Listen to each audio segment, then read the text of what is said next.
Hey everyone, today I'm excited to be interviewing Angelique. Angelique had a job during coronavirus, but then lost it and filed for unemployment, and then also got a new job during coronavirus. So I wanted to share a little bit about some of her experiences. And although this is a success story and stories are very specific, hopefully there'll be some takeaways from her journey that'll be useful and applicable to everyone. So thanks again, Angelique, for being on the show today. If you could start off, could you maybe tell us a little bit more about the job you had prior to COVID? Yeah, thanks for having me. Um, so I was in a job at a big tech company here in the Bay Area for the past 2 years. And unfortunately, my job, I was in a contract role, so my contract end date happened to fall pretty much at the start of pretty close to the start of when coronavirus breakout in or outbreak in the US happened. So it was supposed to end in April. Luckily, my company was actually able to extend contractors' positions for 2 extra months. So I had 2 extra months to kind of wrap things up and look for another job. But I can tell you that looking for a new job during coronavirus was a really weird experience. um, but yeah, so I wasn't able to find anything to start when my last contract ended. So I actually had a few weeks, close to a month of unemployment in between the end of my last job and being able to find a new job. So actually it was a few weeks, and that actually is probably really short in the grand scheme of things. Like I think unemployment during this time for a lot of people is a lot longer. So this is just my experience, but I wanted to share some tips and kind of how I went through the process of looking for a new job and not getting discouraged. Yeah, thank you. Thanks for sharing and being here. In terms of, you mentioned you had a couple weeks of unemployment during that time. Could you share a little bit about your process of filing for unemployment here in California? I know it varies state by state, but kind of just sharing a little bit about your experience through that. hmm Yeah. So a lot of people are filing for unemployment right now and have been for the past few months since COVID kind of created a spike in unemployment cases. Um, but I think, yeah, for me, I knew that since I didn't have something else lined up, I wanted to file for unemployment to make sure that I had enough money to be potentially unemployed for a long time, because it was a very uncertain period and I didn't know how long I would actually be unemployed for. Um, so what I did was I literally Googled like file for unemployment California. And so I think policies vary by state. So definitely look at whatever the case is in your own state or country if you're in a different country. But for what I did, it was a pretty straightforward process. I Googled file for unemployment. There's a website, the employment, what is it called? I think it's Yeah. edd.ca.gov. Yeah. So they made it pretty straightforward to go through the process, file for unemployment, put in all your personal information, and it was all online, which was great. Um, and it did take a week or a few weeks to actually get everything up and running, but you can actually retroactively apply. You can apply and then retroactively say that you were unemployed for the past 2 or 3 weeks or something like that, and then you can get the payment for those weeks that you were unemployed. But I would recommend anytime your job finishes, try to apply for unemployment as soon as you possibly can to get the process started.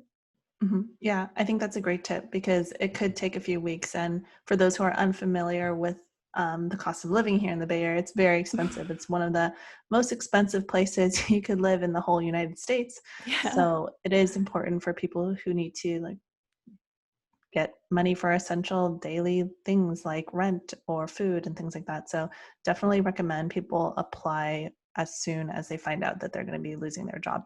Yeah, I did Uh, it literally the day after my last day. yeah. So, And then in terms of some of the techniques besides like applying for unemployment, which I think will be really good for people's mental health, like not being as stressed out, like what are some other mhm. techniques you employed during your job search? So even before my job ended, honestly, it was like 6 months before my job was scheduled to end. My contract was scheduled to end. I was looking for jobs within that company in like a full-time role within the company that I was in.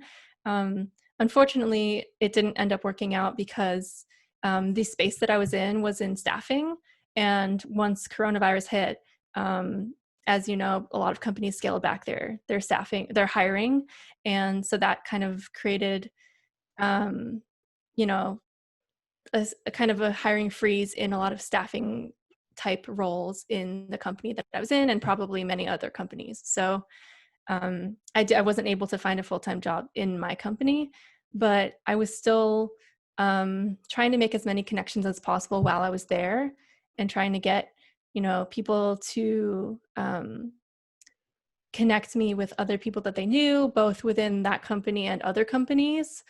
Um, and, I tried to do as much as I could to document all the work that I did. I created actually like a resume based on the projects that I did within that company.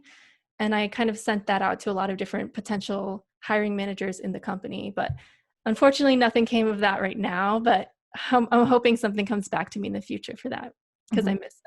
I think I want to go back to that company at some point. Um, but yeah, I did a lot of work on my resume. I did a lot of work reflecting on the type of work that I did before, the types of projects, and I really applied those things to the jobs that I was applying for. So the way that I approached applying to new jobs was not just applying to as many jobs as possible, but really trying to target where I was applying and making sure that my skills and experience aligned really well with what I was applying for. So I wasn't doing a lot of work for a little return. I was trying to do less work for hopefully bigger return. Um, yeah. Nice. Yeah. It seems like you kind of anticipated that you were going to need a new job. I mean, currently, I don't think a lot of people would have predicted how bad this could have turned out, or that the response within our government hasn't been as proactive as maybe some other countries. So it may have taken a lot of people by surprise. Like you mentioned a little bit about kind of keeping track of both like your applications internally and externally. Were there any other techniques or things that you felt you had done that helped you improve your um, hireability in terms of your next jobs? Yeah. So I guess going back to the applying to the jobs that I like was really trying to find targeted positions for. Um, One really helpful thing that I started doing was logging all of the jobs that I applied for in a job tracker. So I just literally created a Google sheet and wrote down I linked all the applications that I applied for. I wrote the date that I applied to them, and like the point of contact if I had one, the status, I guess, like if I created the application and submitted it, or sorry, if I submitted an application, if I was onto the interview stage, etc. The reason that was really helpful was in unemployment, normally you have to log each week that you're unemployed, you have to log kind of proof that you're actively searching for a role. Mhm. I think during COVID times, it's a little different and you're not actually required to do that, but they still ask you the question in the application form. So I just did it anyway. But it's helpful for your own personal experience while you're unemployed to um, not just be blindly sending out applications, but actually keeping track of what work you've done each week, and then setting aside dedicated time to actually track and log that information. Um, if I'd been unemployed for longer, I think it would have been really useful as like if you're applying to multiple jobs every single week, to start to see what kinds of jobs you're actually getting interviews for and what you're not. That can help you kind of tailor your job search efforts and say, I'm not getting interviews for these kinds of jobs, but I am getting interviews for these kinds of jobs. So you can kind of just change your strategy based on that. Talking also about strategy, I think tailoring your resume to the job that you're applying for has been really helpful for me because I kind of have somewhat of a varied set of skills. Um, I have multiple templates of resumes for multiple kind of sets of experience. And even beyond that, I think tailoring a resume to each individual application that you or each individual job that you apply for is helpful because not only does it help you pass like the application screen, so sometimes they have automated screening where they'll look for certain keywords in your resume. So you want to make sure you're at least hitting those keywords. Obviously, you shouldn't just put the keywords in. You have to back it up with the actual skills and experience that you have. But that's been really helpful for me. And then the way that I do that is I always I have a template in my Google Drive, and then I always make a copy of the template, whichever template is most relevant to the job, and I specifically use that copy for that specific role and that specific company that I apply for. So that helps me to be hopefully the candidate that they're looking for in the position. And they can kind of look and see like, wow, these skills really align directly with this position. And I think that is really helpful. Yeah. Um, I think those are really great yeah. techniques, like having a hmm resume based off of the different types of jobs you want to apply to so that you Yeah. can show that you have experience in that area. But if you're somebody who's done so many different projects, like you can really tailor like which projects you want to highlight Yeah. as like the bullets Exactly. of the job that you just did. And I think it's really useful to have multiple resumes or to even have resumes that are more tailored to like a specific job and then have a cover letter that's also more tailored to that type of Mhm. role. Like Yeah. say you're a versatile person and there's like 2 or 3 jobs that you could do or 4 job titles that you could do, like making a hmm resume and a cover letter for each type will be Yeah. helpful in giving a more targeted approach and probably giving you a better chance. Yeah, and I also learned that tip from a couple of courses that I took. So I actually used LinkedIn Learning, and it is a paid service, but I actually found um, that some libraries offer a free subscription to it. So check if your local library has a subscription because that will really help you in gaining any sort of skills or um, job. Like there's a lot of topics from either like career development to actual technical skills. So like if you want to brush up on certain technical skills to be able to put them on your resume, those resources are really helpful too. Yeah, and I love how you mentioned the local library because I think it's such a great service. Like you can learn so many different things from checking out books in certain areas or audiobooks in certain areas. And I think there's a lot you can still learn from reading like a full-on book and Yeah, learning about a subject definitely. area. There's so much knowledge, and oftentimes books are written by people who've been doing this particular topic for 10, 20, 30 years, and they're just kind of distilling a lot of that knowledge into like a little book that you can read and go through and apply to your own life. Yeah, um, libraries are great. yeah, Like they've unfortunately. expanded their resources so much, I think. Yeah, I think unfortunately a lot of them are not open, but a lot of them you can actually apply for a library card online and hmm you can check out like ebooks and all these other books online. I think some libraries are already reopened or they're doing remote like drop-off services. Yeah. So I know a couple of people who are still checking things out in like a remote style where you actually still get physical books, but they do like drop off and pickup service. hmm So that's pretty cool. Like they're staying current to the times. And Definitely. actually, I love libraries, and I used to work at one a long Oh, time that's ago. cool. So I have a very soft spot for like all the amazing and free resources that they offer. hmm Just switching back to the current day and your job search, like in terms of interviewing, did you notice any major differences between interviewing during coronavirus versus interviewing in pre-COVID days? Yeah, so the process is kind of gotten overhauled with all the companies switching to remote interviews as opposed to on-sites.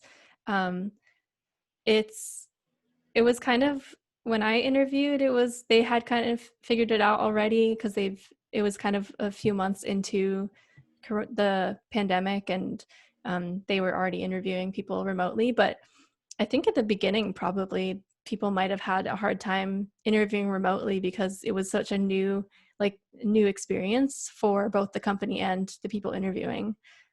Especially in more technical roles, I could imagine that a lot of people wouldn't feel comfortable interviewing remotely and wouldn't be able to even if they passed, they wouldn't feel comfortable accepting the job because they don't know, like, what's the office going to be like when I go back in if I've never visited it. But I kind of tried to take a more open-minded approach and say, even if I've never seen the office, like, I'd still take a chance. But yeah, the actual process it was okay for me because I had experience interviewing over a video chat before, like Google Hangouts. Um, it's different, of course, with, you want to make sure that you're presenting yourself in the best way.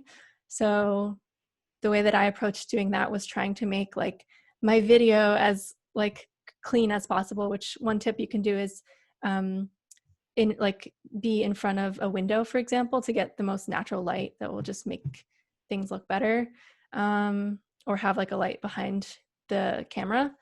But in terms of like the actual interview experience, it's somewhat nice in a way. Like, for me, I kind of, maybe it's just like, I guess I am kind of comfortable with speaking to someone through a camera. Just, I guess the company I was at before, like, it was a really common thing. My team was distributed across multiple offices in different cities, so I was kind of used to it. But I think it overall didn't detract too much from the actual interview experience and being able to present myself in the right way.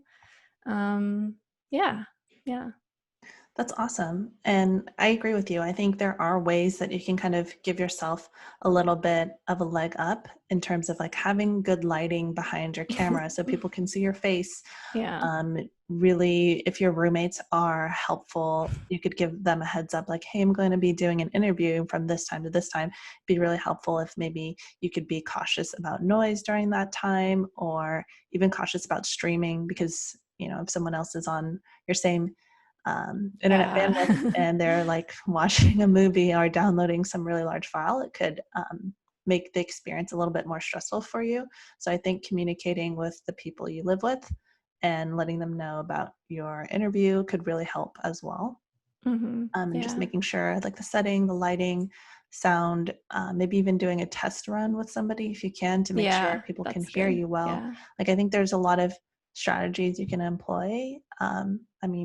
Or even just like trying the software. If usually they'll send you like a heads up, like, this is the link we'll be using for our call, or I'll be calling Mm-hmm. you through blank. Like, maybe trying that tool, or like downloading the plugins or whatever you need to do beforehand.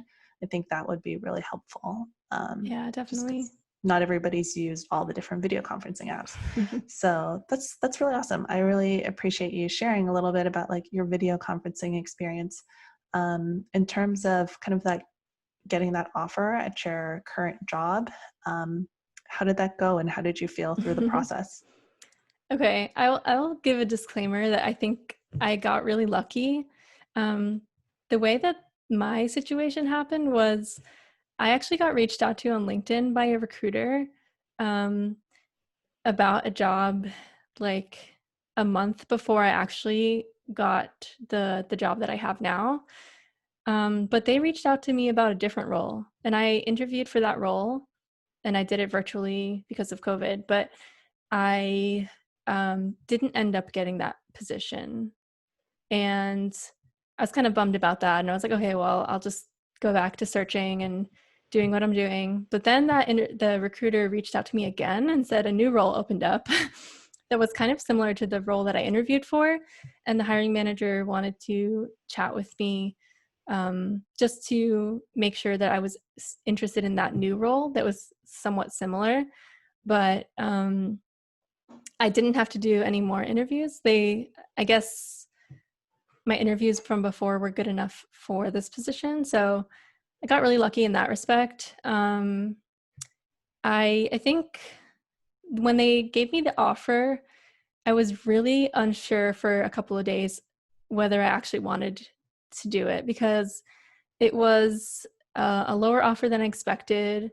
Um, it was, for a company I'm kind of like, it's not my dream company, but it's a to give more context, it's a startup company, and I didn't know that I necessarily wanted to be in that position, in that type of role. And I kind of weighed the pros and cons of it. And I also figured, like, this is the start of my job search. I've just been unemployed for a few weeks. Do I take this job, or do I continue searching and kind of putting more effort into finding something that might fit me better? But I actually did a lot of back and forth with the hiring manager, with someone else I knew on the team that was working there, and trying to figure out if it was the right fit for me. I ended up accepting the job only after negotiating. So because the what they were offering was like, it was lower than what I made before, and um, it would have been okay, but I felt like I wouldn't be happy being in a position where, like, the original job I interviewed for, they had a higher range for that position, and this position was a lot lower. So it kind of felt like I was being devalued a little bit. But I ended up negotiating to a number that I actually felt comfortable with.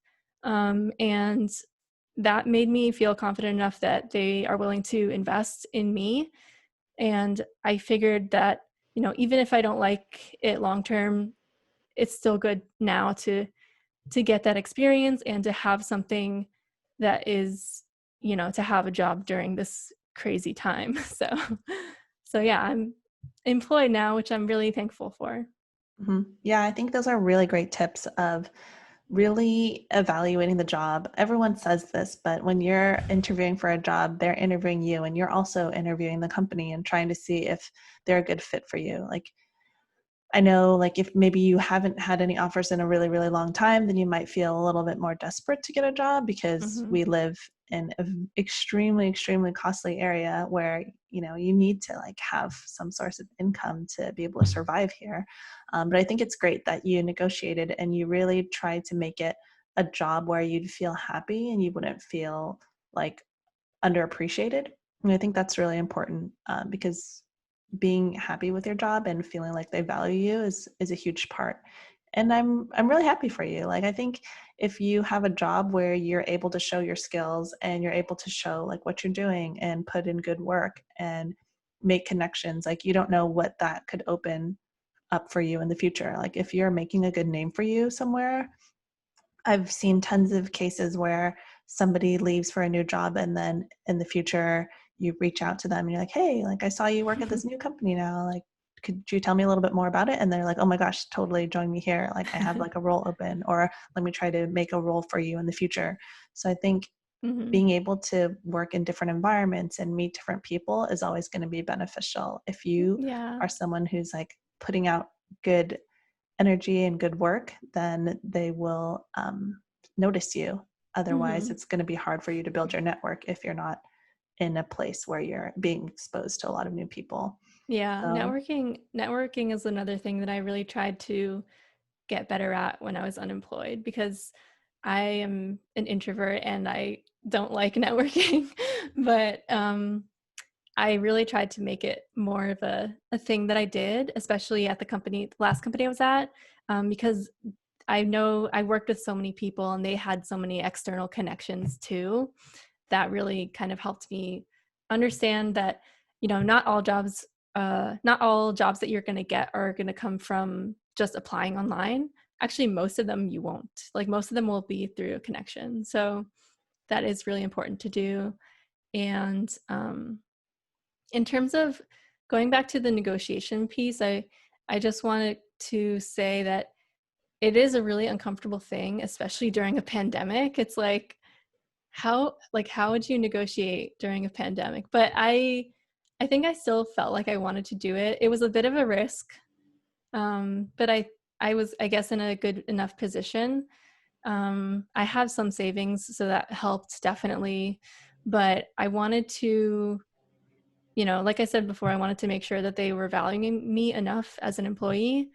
And then I also wanted to do it because a lot of women, most women don't negotiate their salaries. And I wanted to kind of do it as a way to say, like, this should be the norm. Like, this should be what anyone does when they get an offer, because I think that is what is supposed to happen. Most companies offer you as little as they possibly can.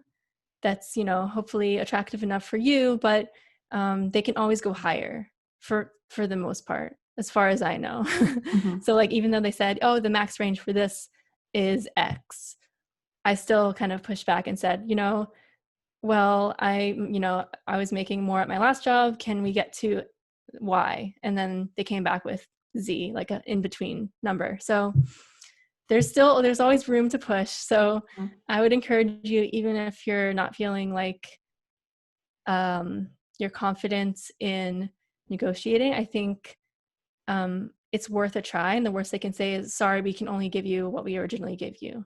And if that's not good enough, then you need to evaluate if you want to walk away or not. Yeah, that's such an amazing story. It's totally true. I think every company tries to give people a lower offer than what they can actually afford because they are trying to, make the most out of you Yeah, and it's their budget. business. Yeah, And I that's how think it they is. oftentimes will lowball you on purpose because they expect you to negotiate.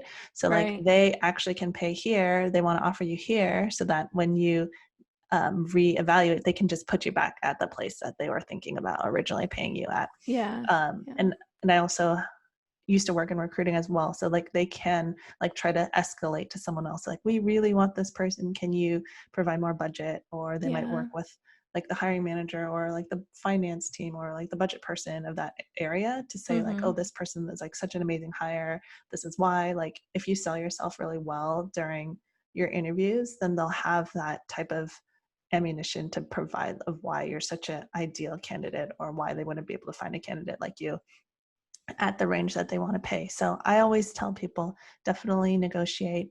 And you can even either practice on your own or practice through the video. Just say what you're going to say a couple times Yeah, and then I try did to that. give it, I wrote out a script of what I wanted to say.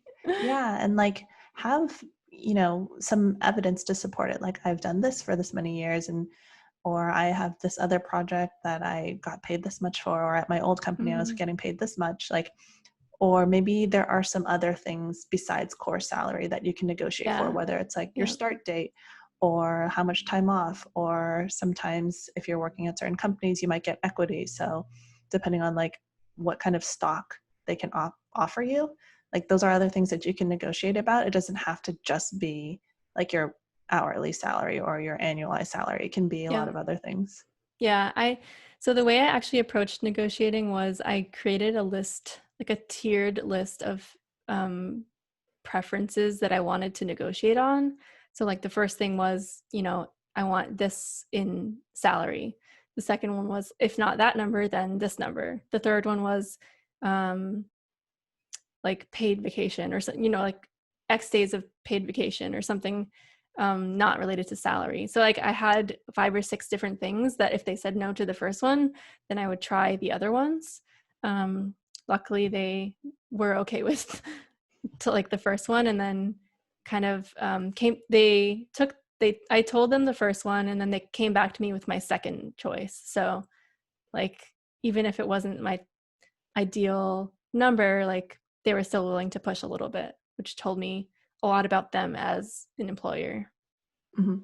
Oh, that's such a great story. This is awesome. I think you've shared a lot of really good points that I think people could apply to any kind of job, whether it's here in the Bay Area or somewhere else in the United States or even somewhere else in like another country. Like, tracking where you're applying to, like being connected with people on LinkedIn, learning new skills, being able to improve yourself in terms of like what you can offer, and also practicing negotiation. There's like a lot of things that people can employ on their own job search to wrap up, is there anything else you'd want to share about finding a job during coronavirus times?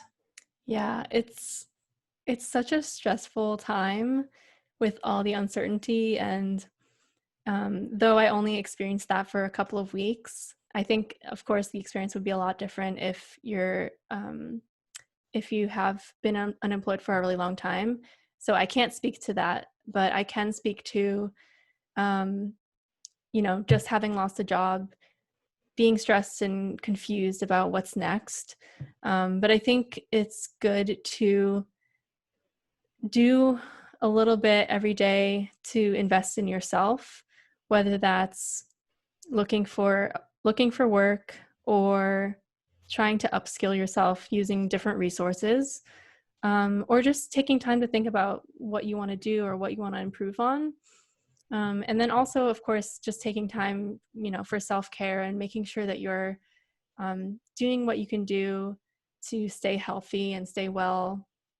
That goes a long way too, because that's you want to have enough energy, you want to have enough motivation to continue on, even though things are confusing and like, oh my gosh, it's so weird during this time, but it is possible to get a job during this time, even though you hear the news about like unemployment rates skyrocketing. But there are a lot of companies that are still hiring, and you don't have to look for like your dream job right now, because that might be really tough to find.